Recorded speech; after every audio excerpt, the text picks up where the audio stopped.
ဇလန်းဆောင်မှာတော့ juice bar ဒီဇိုင်းမှာခတ်တယောက်အမှုပညာတန်းမှာသူကိုယ်တိုင်လုပ်ခဲ့တဲ့အယုတ်ဆိုးလာတဲ့ပန်းရောင်ပစံအိတ်ကိုကြည့်ပြီးစိတ်ညစ်နေပါတယ်။အဒမ်နဲ့ဒန်ယာတို့ကသူ့ကိုအားပေးနေပေမဲ့ခဏပဲအဆင်ပြေသွားတယ်။အနားမှာတော့ Bookness School တို့ကသူတို့ရဲ့စုံနောက်လိုင်စင်စာမေးပွဲအတွက်စာတက်နေကြပြီးစုံနောက်စတုံးကသူတို့ကိုဖိအားပေးနေပါတယ်။ဒီမြင်ကွင်းကိုကြည့်ပြီးတခြားသူတွေရည်နေကြတော့ဂျက်ဆန်ရောက်လာပြီးအရေးပေါ်အခြေအနေရှိလို့ပါဝါချမ်ဘာကိုချက်ချင်းသွားရမယ်လို့ပြောလိုက်ပါတယ်။အဲဒီနောက်သူတို့၄ယောက် Rocky ကိုပါသွားခေါ်ပြီးထွက်သွားကြပါတယ်။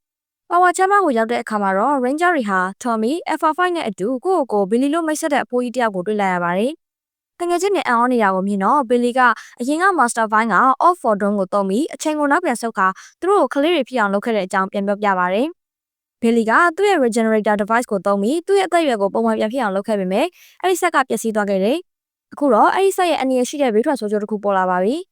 အဲ့ဒါကတော့ Billy ရဲ့အသက်ကြီးလာတဲ့ဖြစ်စဉ်ကိုအရှိန်မြင့်လိုက်တာကြောင့်သူဟာ10မိနစ်ထက်10မိနစ်ပိုပြီးအိုမင်းလာနေတာပါပဲ။ဒီအခြေအနေကိုဇော်ဒန်နောင်မှဖြည့်ရှင်းရှာမပေးနိုင်ပေမဲ့ Billy မှာတော့အကြံတစ်ခုရှိပုံရပါတယ်။တစ်ဖက်မှာတော့ Machine Moon Base မှာဘီယမမက်ရှင်နာဟာကာလာကြာရှည်ပြုပြင်မှုတွေပြီးမှဘီယမွန်ဒိုနဲ့ပြန်လည်ဆုံတွေ့ရလို့ဝမ်းသာနေပါတယ်။ Venus Sprocket ကလည်းသူ့အဖေမရှိတော့ Gasket ကအင်ပါယာကိုသိမ်းပိုက်ဖို့ကြိုးစားခဲ့တဲ့အကြောင်းသတင်းပို့ပါတယ်။မွန်ဒိုကတော့မအန်အော်တဲ့ပုံနဲ့ Gasket ကိုနောက်မှရှိမယ်လို့တားဖြစ်သူကိုပြောလိုက်ပါတယ်။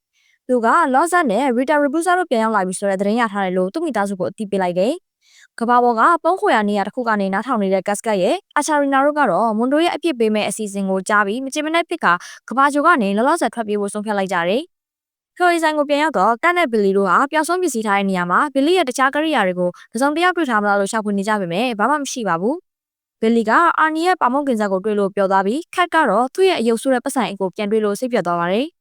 တစ်ချိန်တည်းမှာပဲလကဘာပေါ်မှာရီတာဟာဖင်စတာစီကနေအရင်ကထက်ပိုအစွမ်းထက်တဲ့မျက်လက်တောင်ဝင်းအသစ်တစ်ခုကိုရရှိထားပါတယ်။သူမကအဲ့ဒီတောင်ဝင်းကိုသုံးပြီးခက်ကိုလူစိုးတစ်ယောက်ဖြစ်သူမဘက်ကိုပြန်ပါလာအောင်လုပ်ဖို့အကြံရသွားတယ်။လောက်ဆက်ကလည်းဒီအကြံကိုသဘောတူပါတယ်။ဘာလို့လဲဆိုတော့ခက်တာသူတို့ဘက်ပြန်ပါလာရင် Zero Ranger တွေကသူတို့ရဲ့အဖွဲ့သားဟောင်းတစ်ယောက်ကိုဘရော့မှပြန်တိုက်ခိုက်မှာမဟုတ်ဘူးဆိုတာသူသိနေလို့ပါပဲ။ရွတ်စန်တာမှာခက်ကဘီလီရဲ့ခြေနေပို့ဆိုးလာတာကိုသတိထားမိပြီးသူတို့နှစ်ယောက်ထွက်လာခဲ့ကြတယ်။ရီတာတို့ရဲ့အာဗီကာကပြစ်မှတ်ကိုချိန်မှုနေရပြီနေတော့ရီတိုရီပိုတိုနဲ့ဂိုရာတို့ကထိုင်ကုန်လူရန်ဖြစ်ကြပါတယ်။သူတို့ရန်ဖြစ်နေတာကြောင့်လော့ဆက်ကကားကိုလမ်းကြောင်းလွဲသွားအောင်မောင်းမိပြီးရီတာကသူ့တောင်ဝင်းနဲ့ပြစ်လွတ်လိုက်တဲ့အခါမှာအလွဲကြီးလွဲချော်ပြီးကတ်ရဲ့အယုတ်ဆိုးတဲ့ပတ်စံအိတ်ကိုသွားပြီးထိမှန်มาတော့တယ်။အဲ့ဒီပတ်စံအိတ်ကအင်ဒရူစန်တာလို့ခေါ်တဲ့မိစ္ဆာအသစ်ဖြစ်ပြောင်းလဲသွားပြီးပျော်ရွှင်စွာနဲ့အော်ရီနေပါတော့တယ်။ရီတာကတော့သူ့အမားကြောင့်မကြင်မနဲ့ဖြစ်နေပေမဲ့လော့ဆက်ကတော့နောက်မှစဉ်းစားဖို့ပြောလိုက်တယ်။ Machine Moon Base မှာခလန်ကမွန်ဒိုကို Impressana အကြောင်းသတင်းပို့ပါတယ်။သူများထက်နောက်ကျကျန်နေပါကိုမလိုလားတဲ့မွန်ဒိုကလည်းသူ့ရဲ့အစွမ်းထက်ဆုံးမိစ္ဆာဖြစ်တဲ့ခေါ့ချန်ဂျာကိုဆီလို့လိုက်ပါတော့တယ်။ပါဝါချမ်ဘာမှာတော့ဘီလီရဲ့ပြဿနာကိုဖြေရှင်းဖို့ကြိုးစားပေမဲ့အောင်မြင်ခြင်းမရှိသေးပါဘူး။ကန်ကောင်းစွာနဲ့တငယ်ချင်းဟောင်းနှစ်ယောက်ဖြစ်တဲ့ Accordion Ranger အဖွဲ့ဝင် Define နဲ့ Castro တို့ကကူညီဖို့ရောက်လာကြပါတယ်။သူတို့နှစ်ယောက်က Castro ကိုယ်တိုင်တီထွင်ထားတဲ့ Regenerator device နဲ့ဘီလီကိုပြန်ကောင်းအောင်လုပ်ဖို့ကြိုးစားပေမဲ့အဲဒီဆက်ကပြောင်းပြန်ကျိုးတက်ရောက်သွားပြီး Teleport ဆက်ကိုပါပျက်စီးသွားစေပါတယ်။ Define နဲ့ Castro တို့ကစက်ကိုပြန်ပြင်ဖို့လိုအပ်တယ်လို့သူတို့ယူလာတဲ့ရေကလည်းညဉ့်ညမ်းသွားတာကြောင့်အလွန်တန့်စင်တဲ့ရေလိုအပ်ပါတယ်။ Rocky က Angel Groove ရေတကုံကိုသွားယူဖို့အကြံပေးပြီး Billy ကလည်းသူအသက်မကြီးခင်ကပြုပြင်ထားခဲ့တဲ့ Zero Jet Cycle တွေကိုသုံးသွားဖို့အကြံပေးလိုက်ပါတယ်။ရုပ်တရက်အချက်ပေးတန်ကမြည်လာပြီး Machine Empire ရဲ့မိစ္ဆာနဲ့ Rita နဲ့ Z တို့ရဲ့မိစ္ဆာနှကောင်လုံးကိုရှာတွေ့ကြောင်းအချက်ပေးလိုက်ပါတယ်။ Jackson ကရေတတဲ့တာဝန်ကိုယူလိုက်ပြီးကျန်တဲ့ Zero Ranger တွေကတိုက်ခိုက်ဖို့ပုံပြောင်းပြီးထွက်သွားကြပါတယ်။သူတို့တိုက်ပွဲဝင်မှုခတ်သွားတဲ့အချိန်မှာခေါ့ချန်ဂျာကပေါ်လာပြီးစပိန်တွေကိုအဝေးထိန်းစနစ်နဲ့ထိန်းချုပ်ကစီပေပါတိုင်တွေရှိတဲ့စွန့်ပစ်တဲ့အိမ်တွေကိုတိုက်ခိုက်ပြီးခက်စီးလိုက်ပါတယ်။မင်းကြားတွေကတဲအိမ်မပေါက်ကွဲခင်အမြန်ထွက်ပြေးလွတ်မြောက်ခဲ့ပေမဲ့မွန်ဒိုကခေါက်ဆက်ရုပ်စစ်တပ်နဲ့အတူရောက်လာပြီးသူတို့ကိုထပ်မံတိုက်ခိုက်ပါတယ်။မင်းကြားတွေကမွန်ဒိုပြန်ရောက်လာတာကိုမြင်ပြီးထိတ်လန့်သွားကြပါတယ်။ဒီတိုက်ပွဲကရီတာနဲ့ဇက်တို့ကမွန်ဒိုရဲ့အောင်ပွဲကိုလူယူဖို့အင်ပါရာကိုအကောင်ကြီးဖြစ်ပြောင်းလဲလိုက်တဲ့အခါမှာရပ်တန့်သွားပါတယ်။ဂျီယိုမန်ဂါဆော့ကိုခေါ်ယူပြီးကြီးမားတဲ့ရန်သူကိုတိုက်ခိုက်ပေမဲ့သူ့ရဲ့ကြွက်ဖက်ခန္ဓာကိုယ်နဲ့လက်စစ်တံပြန်တိုက်ခိုက်မှုတွေကြောင့်ဘလို့မှအနိုင်မတက်နိုင်ခဲ့ပါဘူး။ Red Butter Zod ကလည်းဝင်ကူညီပြီး Impressana ကိုနောက်ဆုတ်သွားအောင်လုပ်နိုင်ခဲ့ပါတယ်။အဲ့ဒီအချိန်မှာမွန်ဒိုကခွက်ချာချာကိုအမိန့်ပေးလိုက်ပြီးမိစ္ဆာကလည်း Zio Mega Zod ရဲ့အတွင်းထဲကိုမကောင်းစွာကော့တစ်ခုကိုတိတ်တဆိတ်ခက်သွင်းသွားပါတယ်။ရင်းချာတွေကဒါကိုမသိပဲ Zio Mega Butter Zod ကိုဖွဲ့စည်းတာဂျက်ဆန်ရဲ့ Go Ranger အစွမ်းနဲ့ Pyramid ကိုပါခေါ်ယူတိုက်ခိုက်တာနောက်ဆုံး Zio Atta Zod ကိုထုတ်သုံးတာအထိလုပ်ခဲ့ပေမဲ့လည်း Impressana ကအားလုံးကိုခုခံနိုင်ခဲ့ပါတယ်။နောက်ဆုံးကတော့ Ranger တွေဆုတ်ခွာခဲ့ရပါတယ်။ဒါပေမဲ့ Rita နဲ့ Z တို့ရဲ့အောင်ပွဲကမွန်ဒိုကမနာလိုစိတ်နဲ့သူတို့ရဲ့မိစ္ဆာကိုတခြားကြိုတစ်ခုစီတယ်လီပို့လုပ်ပြီးပို့လိုက်တဲ့အခါမှာပျက်စီးသွားပါတော့တယ်။ပြီးတော့ကော့ချင်ဂျာရဲ့တိတ်တဆိတ်ဖျက်ဆီးမှုကြောင့်နောက်တစ်ကြိမ် Zio Mega Zod ကိုအသုံးပြုတဲ့အခါမှာ Ranger တွေကိုယ်တိုင်ပြန်လိုက်ပျက်စီးရလိမ့်မယ်လို့ကြုံရလိုက်ရပါတယ်။ပါဝါချမ်ဘာကိုပြန်ရောက်တော့ရေအသစ်နဲ့ Regenerator ကိုထပ်သုံးကြည့်ပေမဲ့ Billy အပေါ်မှာဘာအကျိုးသက်ရောက်မှုမှမရှိခဲ့ပါဘူး။ဒီလိုမအောင်မြင်မှုတွေကော့ချင်ဂျာကလည်းလွမြောက်နေစေဖြစ်တာတွေနဲ့ Impressana ကလည်းထိန်းချောင်းမှုဖြစ်ရှိနေသေးတာတွေကြောင့်အခြေအနေကတကယ်ကိုဆိုးရွားနေပါတယ် အဲ့ဒီအချိန်မှာ Accordion Ranger အန်တီအောင် Orico စီကနေဆက်သွယ်မှုတစ်ခုရောက်လာပြီးသူနဲ့ TTS Concert တို့ကအရေးကြုံလာရင်ကိုညီဖို့အသိရှိနေကြောင်းပြောပါတယ်။ရုတ်တရက် Jordan က0 shot တွေထားတဲ့နေရာအထူးသဖြင့်0 megazord အတွင်းထဲကနေထူးခြားတဲ့အချက်ပြမှုတစ်ခုကိုတွေ့ရှိလိုက်ပါတယ်။ Billy ကသူ့ရဲ့အခြေအနေကိုဂရုမစိုက်ပဲစနစ်စစ်ဆေးဖို့ megazord ကိုဝင်သွားခဲ့ပါတယ်။ဒါပေမဲ့မကောင်းဆိုးကော့က megazord ကိုစတင်အသက်သွင်းလိုက်တဲ့အခါမှာတော့သူ့အတွင်းထဲမှာပိတ်မိသွားပြီး megazord ဟာသူ့အလိုလိုပြန်တက်ထွက်ခွာသွားပါတော့တယ်။ဒီ megazord ကတောင်းကျနေပြီး Billy ကလည်းအတွင်းထဲမှာပိတ်မိနေတဲ့အတွက်Ranger တွေကသူ့ကိုကဲထုတ်နိုင်မှုပျက်စီးနေတဲ့တယ်လီပို့ဆက်ကိုပြန်ပြင်ဖို့စူးစမ်းကြပါတယ်။ဒါပေမဲ့ပြစ်မှတ်ရှာစနစ်ကအလုံးမတော့တဲ့အတွက်လှုပ်ရှားနေတဲ့ megazord အတွင်းထဲကနေတိတိကျကျတယ်လီပို့လို့ကမဖြစ်နိုင်ပါဘူး။ဒါကြောင့် Ranger တွေကပြစ်မှတ်ကိုတခြားချိန်ဝင်နိုင်မှုအတွက်တောင်းကျနေတဲ့ megazord ကိုတနေရာထဲမှာငြိမ်နေအောင်ထိန်းထားဖို့ Super Zero megazord ကိုထုတ်သုံးလိုက်ပါတယ်။ Kistro ရဲ့ထူးခြားတဲ့ပြင်ဆင်နည်းတွေကြောင့် Alpha ဟာ Billy ကိုပါဝါချမ်းမစီကိုအောင်မြင်စွာတယ်လီပို့လုပ်ပြီးပြန်ခေါ်နိုင်ခဲ့ပါတယ်။ဆိုတော့ကကော့ချိန်ဂျာဟာ0 megazord ကိုထိန်းချုပ်လိုက်ပြီးဖြစ်ကြောင်းသူအရင်ကရစ်စိတ်ဖြတ်စီးထားမှုကြောင့် megazord ရဲ့ကာကွယ်စနစ်တွေကိုကျော်လွှားနိုင်ခဲ့ကြောင်းသတင်းပို့လိုက်ပါတယ်။ဒီအတွက်ကြောင့် Ranger တွေဟာသူတို့ရဲ့ megazord ကို Super Zero megazord နဲ့ပြန်လည်တက်ခတ်ရတော့မယ့်အခြေအနေဖြစ်သွားပါတယ်။တစ်ဖက်မှာလည်း Billy ဟာအသက်ပိုပြီးကြီးလာနေပါတယ်။ Alpha ရဲ့တွက်ချက်မှုတွေအရဆိုရင်သူဟာနောက်တစ်နာရီအတွင်းမှာအသက်100ပြည့်သွားတော့မှာဖြစ်ပါတယ်။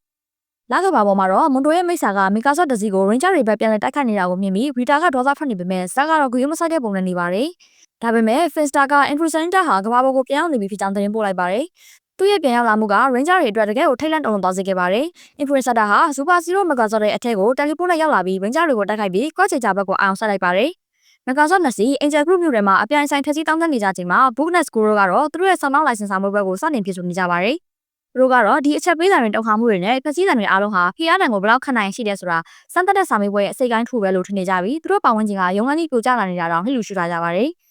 အခြေအနေကိုထိန်းမှုအတွက် Jason က Oric တခွန်ခွေးကိုခေါ်လိုက်ပေမဲ့ Oric က megazord ကိုမောင်းနေတဲ့မိစ္ဆာနှကောင်ကြားငင်းညက်စွာဖြည့်ရှင်းမှုစူးစမ်းတာကို Influencer ကသူ့ကိုတခြားတနေရာကိုပို့ပစ်လိုက်တဲ့အတွက်မအောင်မြင်ခဲ့ပါဘူး။ Sprocket ရဲ့အကြံပေးမှုနဲ့မူတို့ကလည်းအခြေအနေကိုပိုဆိုးသွားအောင်ရှုံးနေနေတဲ့ Ranger တွေကိုထပ်တိုက်ခိုက်ဖို့ကော့ဆက်ရုပ်တွေကိုစီလို့လိုက်ပါတယ်။တိုက်ပွဲပြီးမှ Ranger တွေပါဝါချမ်းမကိုနောက်တစ်ချိန်ပြန်ရောက်လာကြပါတယ်။ Define က Billy ကိုကယ်တင်ဖို့နီလန်တစ်ခုတော့ရှိသေးကြောင်းပြောပြပါတယ်။သူမက Aquarium တွေကိုနုပြိုကျမ်းမာစေတဲ့နက်ရည်စင်လိုမျိုးအစွမ်းထက်တဲ့ Eternal ပေါ်ကြောင်းကိုပြောပြပေမဲ့လူသားတွေအပေါ်မှာတော့ဘလို့အကျိုးသက်ရောက်မှုရှိမယ်ဆိုတာမသိရသေးကြောင်း Castro ကသတိပေးပါတယ်။ Billy ကတော့စွန့်စားကြည့်ဖို့ဆုံးဖြတ်လိုက်ပြီး Aquata ကသူ့တငယ်ချင်း Castria ကိုအဲ့ဒီရေကိုယူလာပေးဖို့တောင်းဆိုထားကြောင်းပြောပါတယ်။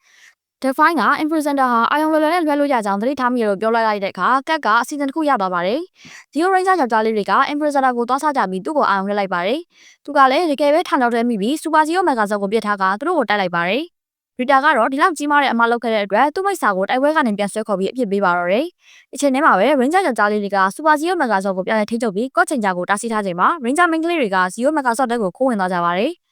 သူတို့ရဲ့ပေါ်ဘက်ဓာတ်တွေကိုအသုံးပြုပြီးတန်ယာကကော့ချိန်ဂျာရဲ့မကောင်းဆိုးအစိပ်ပိုင်းကိုဖျက်ဆီးလိုက်ပြီးခက်ကအဲ့ဒီမိစ္ဆာကို megazord ကနေတိုက်ထုတ်လိုက်ပါတယ်။ဟောင်ဝါချာမာကတော့ Castria က Billy ကိုထာဝရရေတကုံကရေကိုပေးတိုက်လိုက်ပါတယ်။ရေကခဏတာဆွမ်းပြခဲ့ပေမဲ့ရေရှည်အာနိသင်တော့မရှိခဲ့ပါဘူး။နောက်ဆုံးမှာတော့ Billy ဟာစနစ်တကျကုသမှုတွေခံယူဖို့Aquata ဂျိုကိုသွားရတော့မှာဖြစ်ကြောင်းဆုံးဖြတ်လိုက်ကြပြီးသူနဲ့ Castria တို့တယ်လီပို့နဲ့ထွက်ခွာသွားချိန်မှာတခြား Ranger တွေကိုဒီသတင်းပြောပြပေးဖို့ Jason ကိုမှာခဲ့ပါတယ်။